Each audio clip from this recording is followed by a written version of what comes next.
What's up, guys? In today's video, I'm going to talk to you about the Braun under hood rechargeable work light that is from Habor Freight. This actually recently became on sale for like $19.99 if you're part of the Insiders Track Club.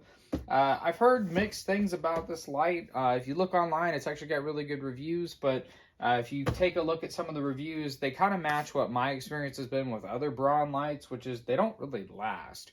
I've had a couple of the handheld ones, and while they do look impressive, they look comparable to some of the more expensive brands. I just haven't had much luck with them. Maybe that's just me. Maybe I just have bad luck with getting those because other people seem to have good luck. But with that being said, I'm going to unbox this light for you. I'm going to show you guys what it is, give you guys my thoughts, and then I'm going to pull my Milwaukee light that I just picked up that I did a video on here most recently. That is also an under hood light, and I will compare the two of those together. So let's get this thing out of the box, and then we'll see what's in there. Okay, so as mentioned, this is the Braun under hood light. It is advertised as 840 lumens. It is advertised as being shatter resistant. It has a built-in rechargeable battery that is not replaceable, so that's one advantage to the Milwaukee. Is it's part of their M12 line, so you just pop the M12 battery out, pop a new M12 battery in, and you're on your way. Honestly, the battery is probably what's likely to fail first, besides the LEDs. It says it claims to have a beam distance of 88 feet and a run time of 7 hours once it is fully charged. The other thing, too, is it has magnets on either end of the light, which I think is pretty cool. And then just like the Milwaukee light, it has the hook at the top as well. So get this thing opened up, show you guys what's in this thing. Let's see, open that up, see what's in that box. And I will give it to Habor Freight. Here, most recently, they have really stepped up their game over the last couple of years with their products. So whoever they have on their design team or their product testing team clearly is listening to the customers, which I think is a big win. It's a big win for everybody. It's a big win for the company, of course, because they sell more products.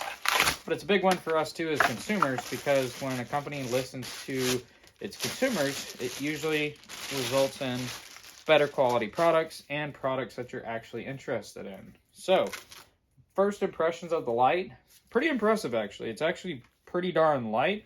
It's much lighter compared to the Milwaukee light that I have.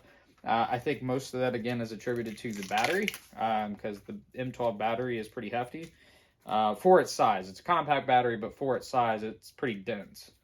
So let's take a look here. It has the hook on the end, as advertised. We do have magnets, so I'll show you that on the camera. Magnet and a magnet, and it's advertised that these kind of unclip. Okay, they unscrew. Oh, that's neat. So the wire runs through, that has your magnet. Then when you're done, you just push that wire back in there and then screw it back in. Yep, pretty simple design. Let's see. Charging port, good stuff. Power button on either side. Now that is a cool feature. The Milwaukee only has power button on one side, so I can certainly see if you do utilize this and you're on this side of the hood or this side of the hood, you may want to turn it on or off. Truthfully, though, it's not that long of a reach, but that's a pretty trick feature that it does have power buttons on either side. Has pretty good amount of LEDs. Let's see if it's got any charge. All right, so just like the Milwaukee, it's got two different stages, low and high. And I don't know if the camera picks it up, but wow, it's pretty darn bright. So what I'll do is I'll go pull down the Milwaukee and we'll do a comparison on which one is brighter. Let's see, let's check the box really quick. In the box, cigarette lighter charger, that's pretty trick. And on the wall charger as well. Cool. All right, so that's what comes with the light. So now we'll pull down the Milwaukee and we'll do a head-to-head to see which one's brighter. Okay, so before we dive in to show which one's brighter, which in my opinion, I think I know which one's going to win. It's honestly advertised as brighter, which is the Milwaukee, but I really want to show you guys the difference between the two so you can make a fair decision on which one you would prefer to buy. I do need to take this saran wrap off this one to give it a fair shot. I will certainly do that. But before we do the brightness test, and what I'm going to do is I'm going to shut all the lights off in the garage, and I will shine each of these out towards the cars, and then I'll show you the difference between the two lights. But with that being said, here's some notable differences that I can show you right off the bat. First and foremost, the Braun is longer than the Milwaukee. The Braun actually has significantly more LEDs in it, which I find is interesting. It has more diodes or LEDs in the actual light itself, but the Milwaukee is advertised as being brighter in terms of total lumens. The Milwaukee, as I mentioned, is shorter. The Milwaukee is also made out of aluminum on the back side of this. The hook that they provide at the top is also made out of metal. This is also rubber coated on the end, which for me, most of this is majority going to be used for detailing. And so, but anytime I do work on a car, I may use it as well. And the fact that this is rubberized, and down here around the handle is rubberized as well. It's just that added protection that protects the car. It is a little bit surprising that the Habor Freight one, while it does have a little bit of rubberization here and here, the actual magnet parts, which is the part that's actually going to be touching the car, in my opinion, because that's where the magnets ride, is not rubberized. It's made out of hard plastic, which does surprise me because that has the potential to scratch a car. They did think about this, though, just like on the Milwaukee. They did make these rubberized on these parts. It's just very surprising that the end pieces that are actually going to touch the car are not rubberized or protected. Kind of surprises me. The other thing that surprises me on the Braun light is this is pretty flimsy. It's just regular plastic. So I'm not confident that if you drop this that it's going to survive. It does say it's shatter resistant or shatter resistant lens, but that does not mean it won't crack. It says it's shatter resistant, doesn't mean it won't crack. Whereas the Milwaukee, as I mentioned, it's made out of aluminum first and foremost, but the light is also slightly recessed into the channel so that the aluminum is actually wrapping around the lens so that it almost can't fall on the actual lens. Like, it's going to have to get a pointed impact to actually hit the lens itself, which just shows the thought that they put into this tool. They want it to be something that lasts. It comes with a 5-year warranty, which is pretty cool, and then a lifetime warranty on the LEDs. The Habor Freight one, I believe this came with the standard 1-year warranty, and then you had the ability to add 2 years on it if you wanted to purchase the optional added warranty. But yeah, this is the two lights, like I said. Oh, and the Milwaukee has a battery indicator right here. Tells you how charged it is. I have not noticed any type of indicator on this light. It may have a warning light up here possibly to tell you if it's dying, but no, that's not a warning light. So I guess there's no real way of knowing how charged this thing is. So I guess that's something else to take into account with this particular light. So with that being said, I'll take this saran wrap off of this light. That way it has a fair chance, and I will show you the difference on camera. Now keep in mind the camera doesn't always do a good job of picking up light. It usually corrects for it, so it may honestly look pretty similar compared to the lights, but I will tell you which light is which when I turn them on and demonstrate that. So without further ado, I'll spin the camera around. We'll take a look at these lights, and I'll get your thoughts. Put them in the comments below and let me know which one you think won. Okay guys, so I wanted to demonstrate pitch black garage. The blue light over there is my Zevo bug thing. It's actually pretty cool to have in the garage. I may do a video on that.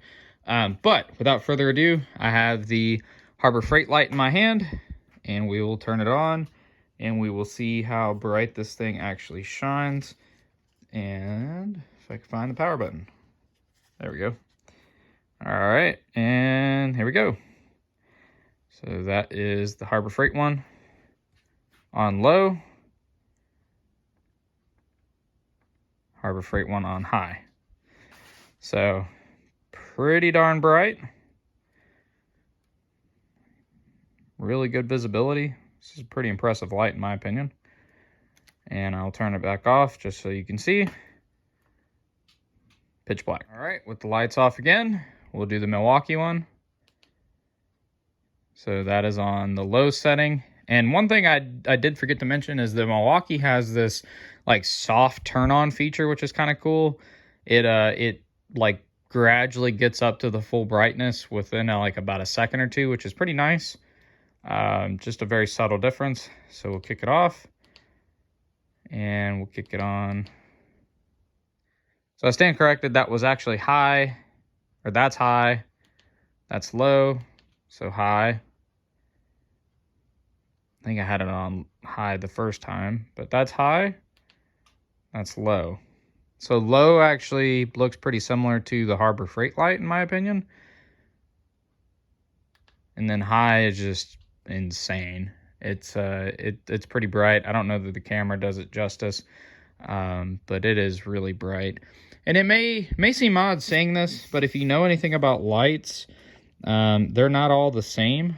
So the color temperature and honestly the quality of the light coming out of the LED in the Milwaukee just seems like it's much more crisp versus the Habor Freight one, which is that typical like blue, if you will.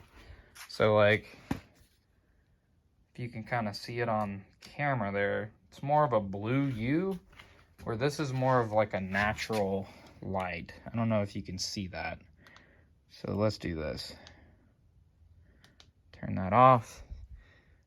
And again, I don't know if the camera picks this up, but if you see how like blue that is compared to the Milwaukee, which is much more of a natural color. But if you put them side by side, hopefully you can see this. So this is all Habor Freight light right here, and the Milwaukee light, the beam just dominates the Habor Freight light, and they're both on high. But yeah, I think honestly you can't go wrong with these lights for the price. I mean, this thing was 20 bucks. Hard to hate that. I mean, massive price difference between the two lights. So not surprised that the Milwaukee outperforms it. But for a budget light, not going to lie, Braun's a solid choice. Be really interested to see how long it holds up. This light's been out for a little bit of time now. So if you've had this light, I'd love to know your thoughts. Throw them in the comments below. Let me know if you've experienced it. Did it last? Did the lights burn out? Did the lens shatter? Did the battery hold up? Because that's the other big thing with this is the battery's not replaceable. It's a sealed unit, so when the battery goes kaput, it doesn't take a charge anymore, you're kind of shot, even if the lights still work. Milwaukee, on the other hand, you can just pop out the M12, throw in another M12 battery, and you're on your way. So with that, I really do appreciate you guys so much for watching. As always, I appreciate any comments or suggestions you have as well about the video. If you've enjoyed this content, please like, comment, subscribe. With that, we'll see you guys in the next video.